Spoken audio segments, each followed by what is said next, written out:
The Apollo University, University of Leicester. 35 lakhs fees for 3-year BTech CSE UK. మీరు చాలా encounter తప్పించుకున్నారు కదా, చెప్పండి ఒక ఎన్కౌంటర్ గురించి, మీకు బాగా గుర్తుండిపోయిన ఎన్కౌంటర్. బాగా గుర్తుండిపోయిన ఎన్కౌంటర్ అంటే నేరల్లది పెద్ద ఎన్కౌంటర్. నేరెళ్ళే ఎంతమంది చనిపోయారు అందులో? కామరేడ్ నలుగురు చనిపోయారు. ఏం జరిగిందమ్మా రోజు? ఎవరెవరు ఉన్నారు అక్కడ? అక్కడ ఎంతమంది ఉన్నామంటే సాగర్ అనేట ఉండే, పద్మక్క, ఆ రోజు ఎంతమంది ఉన్నాం, 6 ఉన్నాం. ఎంతమంది? ఎక్కడ జరిగింది? నేరల్లనే. ఎన్ని గంటలకి? 8 అయిందచ్చు, 8:30 అయిందో 9 అయిందో ఉదయం. మేము పొద్దుకే ఊరలను పిలిపించుకున్నాం, మాట్లాడినాం. మా దగ్గరికి ఒక జర్నలిస్ట్ వచ్చేది ఉండే ఆ రోజు జర్నలిస్ట్ వచ్చేది ఉంటే నేనే అక్కడికి పోయినా. బడికాడికి వస్తారని అంటే నేను అక్కడికి పోయినా. చాలాసేపు ఉన్నా, గంట సేపు అంటే పొద్దుకి 6 గంటలకు ఆయన వస్తారని అంటే 6-7 గంటల దాకా అక్కడ ఉండి వెళ్ళొచ్చిన. వచ్చాడు ఆయన జర్నలిస్ట్? రాలే. ఆయన పేరు శంకర్ అని జర్నలిస్ట్ ఉండే. అయితే ఆయన రాలేడు. 6 నుంచి 7 దాకా ఉన్నా ఊరు లోపల, రాలేడు. పొద్దుకి ఊరలను పిలిపించుకున్నాం, మాట్లాడినాం. మాట్లాడి తెల్లవారుజామున పొద్దుకి అన్నం వండిపించుకున్నాం. అందరం పొద్దుగాల గుట్టెక్కినాం, నీళ్ళు తీసుకొని తిన్నాం.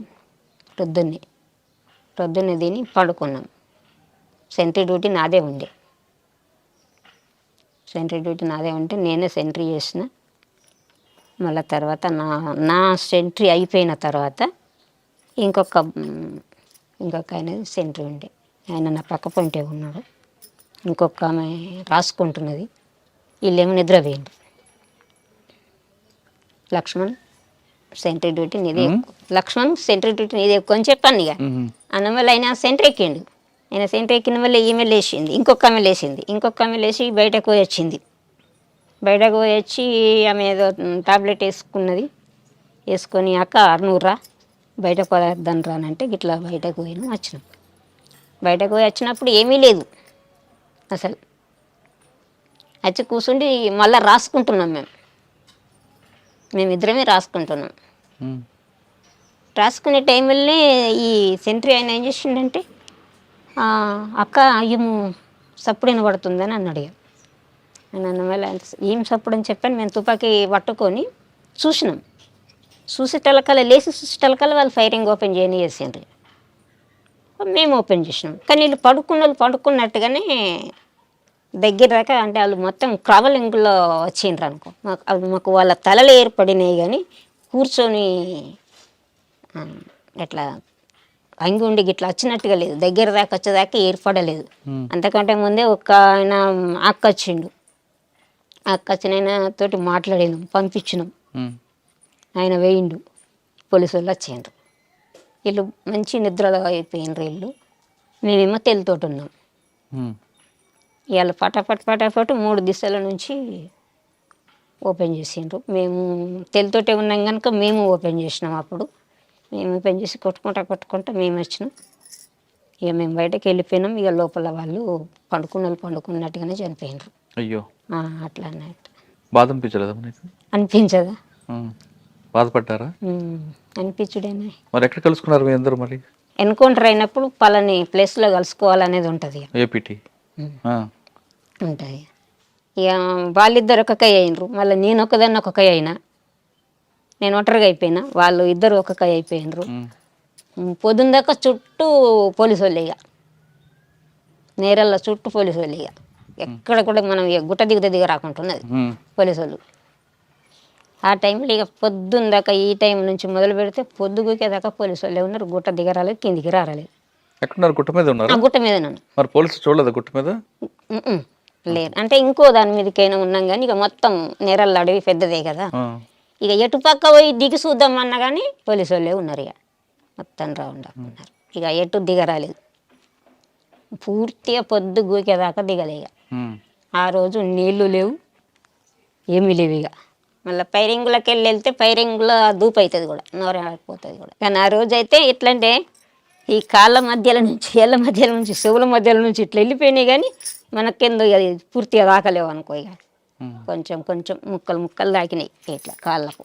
ఎలా పరిగెట్టావు మా గుట్టల్లోంచి? ఎలా పరిగెత్తావని అంటే అప్పుడు ఏమనిపించేది, ఆ, అప్పుడు ఏది అనిపించేది, ఫైరింగ్లో ఉండడం ఏమనిపించేది, ఫైరింగ్లోకి వెళ్ళడం ఏమనిపించేది, అప్పుడు ఏమనిపించేది. ఉమ్, పరిగెత్తడం అంటే చాలా పరిగెత్తుతాం, కొట్టుతాము వెళ్తాం కదా ఉమ్, ఇట్లా. మనకు అది శిక్షణ ఉంటుంది కనుక మనం ఫస్ట్ దెబ్బ కొట్టి తర్వాత వెళ్ళాలి. మనం ఎంతగా ఉరుకుతే వాళ్ళు మన ఎంబడవాడు ఉరికి రారు, ఉరికేస్తారు కదా. అచ్చా, ముందు ఫైర్ చేసి కాసేపు ముందుకు వెళ్తాను. కాస్త ముందుకు అట్లా అన్నట్టు. ఇక కొంచెం మనుషులు వాళ్ళు కాంట్రాక్ట్ ఫైరింగ్ ఆఫ్ చేసి ఉండడం ఇక. సాధారణంగా సెంట్రీ అంటే ఏం చేస్తారు మీరు? సెంట్రీ అంటే ప్రొద్దున 2 గంటలు నిలబడి ఉండాలి ఇక మొత్తం. అంటే చుట్టూ చూడాలా? ఆ చుట్టూ చూడాలి, చుట్టూ చూడాలి. ఆ సెంట్రీ వేయడం కూడా నేర్పుతారు మన కళ్ళను ఎట్లా దింపాలా, కిందికి ఎట్లా దింపాలా, మీదకి ఎట్లా దింపాలి అనేది అది కూడా ట్రైనింగ్ ఎలా ఇస్తారు. చెప్తారు? కళ్ళు కండ్లని ఎట్లా ఇక ఇట్లా ఉండాలి ఇక ఇట్లా మొత్తం ఇట్లా మొత్తం ఇక కండ్లు దింపుడు కూడా ఉంటుంది అందులో ట్రైనింగ్ లో. ట్రైనింగ్లో మన కంటి చూపు కూడా అట్లా ఉండాలనేది చెప్తారు. అంటే కళ్ళే తిప్పాలి, కళ్ళే చెప్పాలి, కళ్ళు మొత్తం ఇక కిందికి మీదికి వెళ్ళి ఇట్లా తిరగాలి రౌండ్ అట్లా. ఇవి ఎవరైనా మనకి శత్రువు కనబడ్డారు అప్పుడు ఎలా చెప్పాలి వాళ్ళకి? మళ్ళీ ఇక్కడ 2 ఉంటారు కదా, శత్రువు వచ్చిండ్రంటే మన పొంటి ఇంక 2 ఉంటారు, లేకపోతే 1 ఉంటారు అట్లా అన్నట్టు. వాళ్ళకి సైకిల్ చెప్పాలా, మాటతో చెప్పుకోవచ్చు, మాటతో చెప్పుకోవచ్చు. పైన ఉంటారు మీరు? పైన ఉంటారా? కొద్దిగా దూరం ఉంటారు ఇక, దళం కొంచెం దూరం. సార్ నేరేలు ఎన్కౌంటర్ ఒకటి తప్పించుకున్నాం, ఇంకొక 2 తప్పించుకున్నారు కదా మీరు? ఇంకా 2 ఇంకోటి ఏంటి? పైడు మడుగానే ఉంటది అక్కడ ఎన్కౌంటర్లో. అక్కడ ఎలా?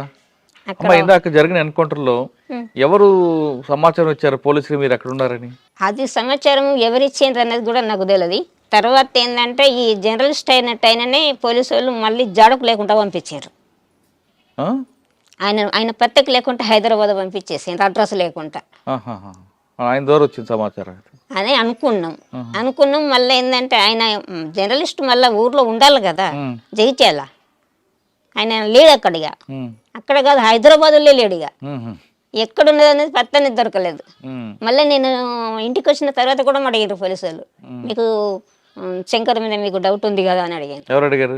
ఇక్కడ డిఎస్పీ అడిగాను. 4 వైపుల నుంచి చుట్టుముట్టినావు, నువ్వు అందులోకి వెళ్ళి ఎట్లా వచ్చినావు ఇంకా తను అడిగాను. ఇంకో ఎన్కౌంటర్ చెప్పమ్మా.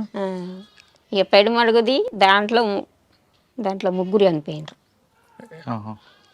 ఈ గంగుల వెంకటస్వామి, రమేష్ కమాండర్ అంటే చూడు, ఆయన భార్య. మీరు ఉన్నారు అక్కడ? అక్కడ మేము. అది ఎలా జరిగింది? అది మా దళంలో ఉన్న సభ్యుడిని ఇంటికి అంటే మాకు పరిచయం ఉన్న వాళ్ళ దగ్గరికి భోజనం చెప్పి రమ్మని తోలేసినాం. తోలేస్తే ఆయన ఏం చేసిండంటే ఆయన అంతకంటే ముందే పోలీసు వాళ్ళకి మారిపోయిండు. పోలీసులతో మారిపోయింది ఆయన. ఆ మారిపోయిన సంగతులు మాకు తెలియదు. ఆయనను పంపించినాం. ఆయనను పంపిస్తే ఆయన ఏం చేసిండంటే ఆ భోజనం కడుకు పోవాల డైరెక్ట్గా బస్ ఎక్కి కొరట్లో వేయండు. అప్పుడు ఫోన్లు గిండ్లు లేవు కదా, డైరెక్ట్గా ఆయన పోలీసుల దగ్గరికి వేయనని చెప్పిండు నాకు కూడా. ఆయన అట్లా వేయండి పోయి వచ్చిండు. ఆయన వచ్చితేనే పోలీసు వాళ్ళు వచ్చిండ్రు. ఇంకప్పటికి అన్నం రాలేదు, ఈయన వచ్చిండు. అప్పటికి ఎప్పుడంటే ప్రొద్దున పోయిన మనిషి 2-3 గంటలకు వచ్చిండు. ఆయన పోయిన మనిషి 2-3 గంటలకు వచ్చేటకల్లా ఈయన ఇప్పటిదాకా రాలేడు. ఎందుకు మాకు డౌట్ వచ్చింది. డౌట్ వచ్చి మరి చదువుకుందామని చెప్పని చదువుకుంటున్నాం, ఇక్కడికి వెళ్ళిపోదామని చదువుకుంటున్నాం. కలసి పోలీసు వాళ్ళు ఫైరింగ్ రెడీ చేసారు. అది అన్ని పొలాలు, పసుపు తోటలు. అయితే ఇంట్లో కూడా ఏమైందంటే పండుకున్నారు. ఒక ఆయన పండుకున్నాడు. ఈమె మాతో వచ్చింది ఫైరింగ్లో, వెంకటస్వామి భార్య. మేము ఇట్లా బయటకు వెళ్ళినాం కానీ ఆమెకు మాకు ఆమె అక్కడుండి ఫైరింగ్ చేసింది, నేను ఇక్కడుండి ఫైరింగ్ చేసిన. నాకు ఇటుకి పసుపు తోట ఉన్నది, నేను తోటలోకి వెళ్ళిన, నాకు దాకలేదు దెబ్బ, ఆమెకు దాకింది. అయ్యో, నా పక్క పంటే ఉన్నది, ఆమెకు తోట దాకింది, ఆమె అనిపోయింది. నేనేం పసుపు తోటల నుంచి ఫైర్ చేసుకుంటా నేను బయటపడి అట్లా. మళ్ళీ మేమందరం కలిసినాం. ఈ ఊర్లోకి తోలేసిన ఆయననే మాకు కాంటాక్ట్ కాడికి ఆయనను పంపించినాం. మళ్ళీ మాకు చింతకుంటలో కాంటాక్ట్ ఉండే. ఆయన నాకు ఏం చెప్పినంటే ఈ టీంకు లీడర్గా నేనే ఉన్నా. అప్పుడు ఆమె చనిపోయిన ఆమెనేమో కతలాపురం ఏరియాకి ఆమె ఉండే, ఉమ్, ఆమె కమాండర్గా ఆమె ఉండే, ఉమ్, ఇక్కడ టీంకేమో నేను ఉంటిని. ఆమె చనిపోయి అయితే ఇక మళ్ళీ అక్కడికి ఈ ఎప్పుడైతే అన్నం కోసం పంపించినామో ఆయనని అక్కడికి పంపించిన. ఉమ్, మళ్ళా పంపించి మరి ఆ రూట్ చెప్పింది అన్నట్టు, ఇట్లా ఈ మధ్యలో నుంచి ఇట్లా పెద్దగుండ కాడికెళ్ళి ఒక తవ్వ ఉంటుంది, ఉమ్, ఆ తవ్వ నుంచి ఇట్లా వెళ్ళు అని చెప్పి అని రూట్ అడ్రస్ అంతా చెప్పి తోలిసిన. ఉమ్, ఆయన అటు పోలే, చక్కగా మెట్టిపల్లి పోయి వాళ్ళ ఉమ్, ఆయన మెట్టిపల్లి పోయి మెట్టిపల్లి కాడ బస్ ఎక్కి బండి ఎక్కి మళ్ళీ అక్కడికి పోయి అక్కడ మళ్ళీ హరిదళం అని ఉండి మళ్ళీ ఆయన మేము కలిసినాం. ఇక ఇంకొక ఎన్కౌంటర్లో ఇంకొక అనుకుంటారు ఇక అది మధ్య మళ్ళీ అనుకోండి, ఆహా. ఇది పెద్ద మడుగు, అది మధ్య మడుగా? ఇది పైడు మడుగు, పైడి మడుగు, అది ఈ పెద్ద మడుగు. కోరుట్ల మండలంలో పైడు మడుగు. ఇక్కడ ఇది అక్కడ మధ్య మడుగు ఎక్కడ? అటుకే మధ్య మళ్ళు అది రాజన్న సిరిసిల్ల ఆ, అక్కడ ఎలా జరిగింది? 70 మంది ఉంటాము అప్పుడు. ఆహా. పెద్ద కాన్ఫరెన్స్ అది, పై కమిటీ వాళ్ళు ఉన్నారు, స్టేట్ లెవెల్లో అందరూ ఉన్నారు అప్పుడు.